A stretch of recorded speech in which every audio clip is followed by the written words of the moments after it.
we have a lot going on. Basically, the teams are stopping the Light or the Reach or both from kidnapping metahumans, except they're not kidnapping kids anymore.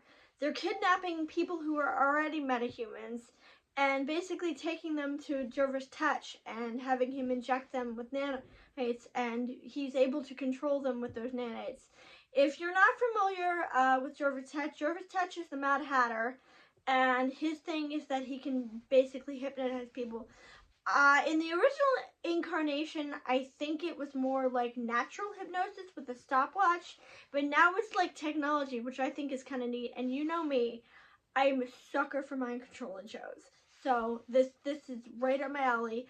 I thought it was very interesting, especially since they're not like in a trance. They're like very lucid, and they clearly, well, not lucid, but they're like moving like regular people, but at the same time they're being controlled. So it's more like they're being forced to follow orders, but they're conscious, which I think is very neat and a very interesting idea.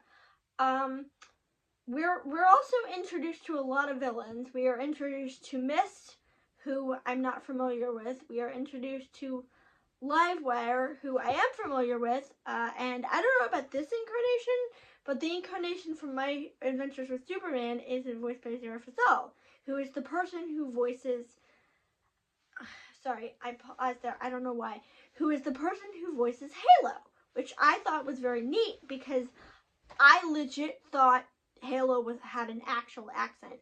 Her accent was so good, I thought it was real. But, that's really cool.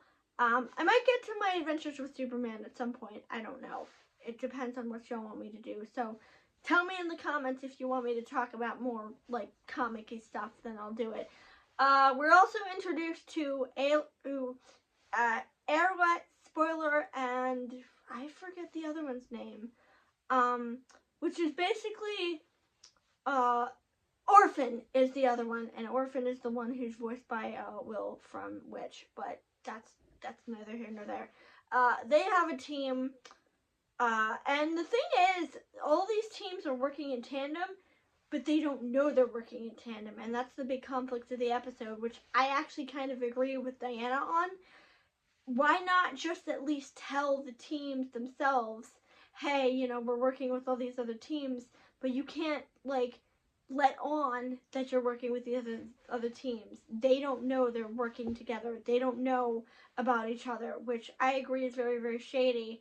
And it's basically, you know, as Diana puts it, we're doing the same thing as the Light is doing, and that is not good. Also Clayface, we're introduced to Clayface, who I'm pretty sure most of you know.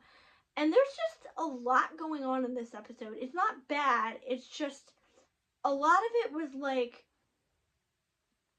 separated, and you know, I know what they're trying to do, but at the same time it just felt like very disconnected and disjointed. Also Halo discovers a new power, which is basically to flashlight at people.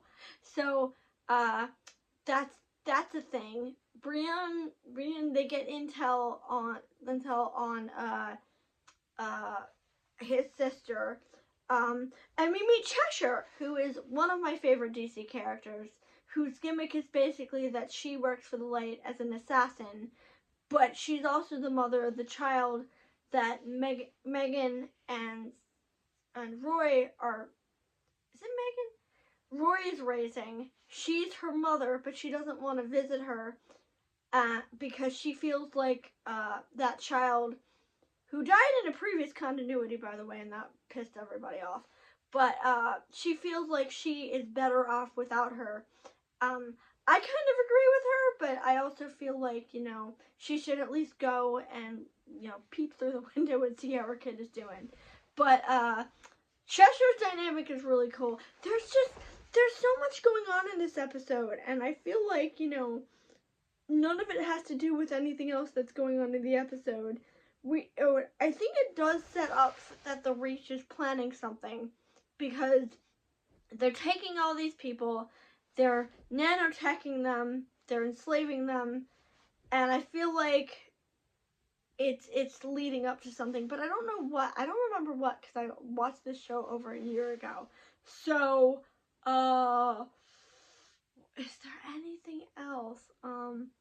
Also, oh yeah, we find out that possibly they know where the Reach is because Cheshire tells them that where the Reach is working out of, but I'm not really sure you can trust that intel because it's coming from someone who works for the light. So I think that's going to be either bad info or a major trap.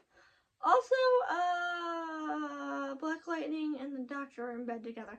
But that, again, I don't really care about that because that doesn't amount to anything.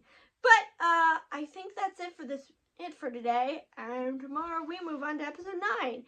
And I'm still waiting for them to reintroduce my favorite DC character, but we will get to that.